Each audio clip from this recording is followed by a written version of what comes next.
महागठबंधन में तो सीटों का कोई विवाद ही नहीं है। महागठबंधन में अब सारी तस्वीर क्लियर है, पूरा पिक्चर क्लियर है। परेशानी तो भारतीय जनता पार्टी और एनडीए गठबंधन को होने वाली है। एनडीए में बिहार के परिप्रेक्ष्य में बात कर ले तो इतनी पार्टियां हो गई हैं, छोटी छोटी पार्टियां हो गई हैं, वो जिसे भानुमति का कुनबा कहते हैं वो हो गया है। और सीट शेयरिंग का फॉर्मूला तो अभी सामने आया है कि किसको किसको कितनी सीटें मिलेंगी। जो देश की मीडिया है उसमें इस बात की चर्चा चल रही है कि एनडीए में शामिल कौन सी पार्टी कितनी सीटों पर लड़ेगी, और उसके बाद से ही विवाद देखने को मिल रहा है।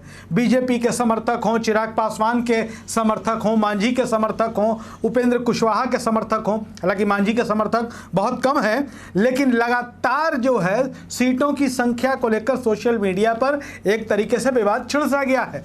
हालांकि औपचारिक तौर पर, आधिकारिक तौर पर भारतीय जनता पार्टी या एनडीए के किसी भी दल, किसी भी नेता या किसी भी प्रवक्ता की ओर से यह बयान नहीं आया है कि कौन सी पार्टी कितनी सीटों पर लड़ेगी। लेकिन जो मीडिया में जो रिपोर्ट्स है उसके मुताबिक जो लोकसभा की 40 सीटें बिहार में हैं उनमें 30 सीटों पर अकेले भारतीय जनता पार्टी लड़ेगी।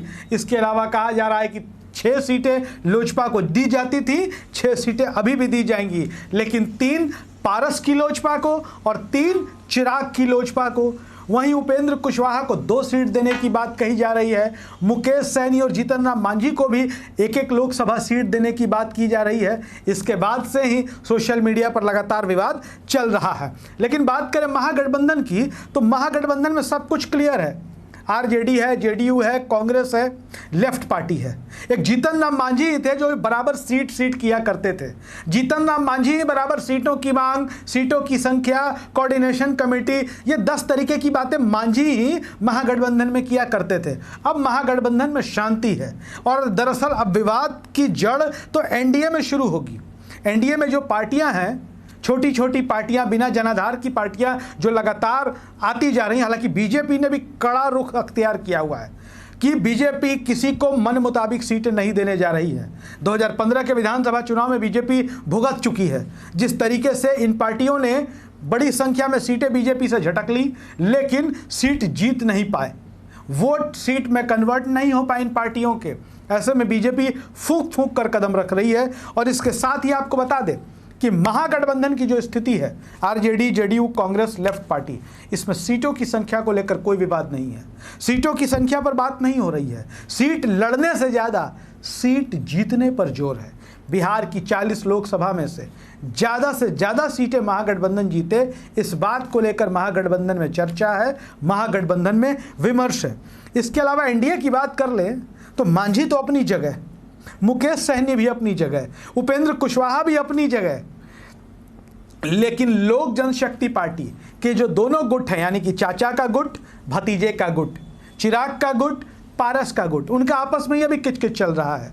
वो उन सीटों पर नहीं लड़ेंगे, वो इन सीटों पर नहीं लड़ेंगे। चिराग को ये सीट चाहिए, पशुपति पारस वो सीट नहीं छोड़ेंगे। भारतीय जनता पार्टी को तो अभी अपने गठबंधन में इन्हीं चुनौतियों से निपटना है। जो उनके सहयोगी दल आपस में लड़े हुए हैं, आपस में भिड़ंत हो रही है। बिहार की मीडिया को देखिए, बिहार की मीडिया महागठबंधन का मुद्दा बार बार उठाती है कि महागठबंधन में मांझी छोड़ के चले गए, ये हो गया, वो हो गया, महागठबंधन में सब कुछ ठीक नहीं है। और ठीक तो एनडीए में नहीं है, जहां गठबंधन के सहयोगी ही आपस में एक दूसरे से लड़ रहे हैं, एक दूसरे से भिड़ रहे हैं। चिराग पासवान को हाजीपुर चाहिए, पारस हाजीपुर छोड़ेंगे नहीं। किसी को समस्तीपुर चाहिए, समस्तीपुर पारस जी है, उनके भतीजे प्रिंस राज छोड़ेंगे नहीं। तो ऐसी तमाम बातें एनडीए में चल रही हैं। महागठबंधन में सब कुछ क्लियर है। आरजेडी और कांग्रेस बराबर की सीटों पर लड़ेंगी। तीसरे नंबर पर कांग्रेस को सीटें मिलेंगी, चौथे नंबर पर लेफ्ट पार्टियां होंगी। आराम से महागठबंधन चुनाव लड़ने की तैयारी कर रहा है। उधर उपेंद्र कुशवाहा की बात कर लें तो उपेंद्र कुशवाहा के समर्थक भी 2 सीट पर मानने को तैयार नहीं है, जो चर्चा चल रही है। एनडीए में छोटे छोटे दल ज़्यादा हैं, बिना काम के नाम वाले नेता ज़्यादा बड़े हैं। ऐसे में महागठबंधन बहुत आराम से सीटों का बंटवारा करता हुआ दिखाई दे रहा है। परेशानी तो एनडीए में होना है, बीजेपी के गठबंधन के साथ होना है। आप क्या सोचते हैं, किस पार्टी को कितनी सीटें मिलेंगी एनडीए में और महागठबंधन में? कौन सी सीट पर कौन पार्टी का उम्मीदवार होगा? आपके क्षेत्र की स्थिति क्या है? कमेंट बॉक्स में ज़रूर लिखिएगा। धन्यवाद।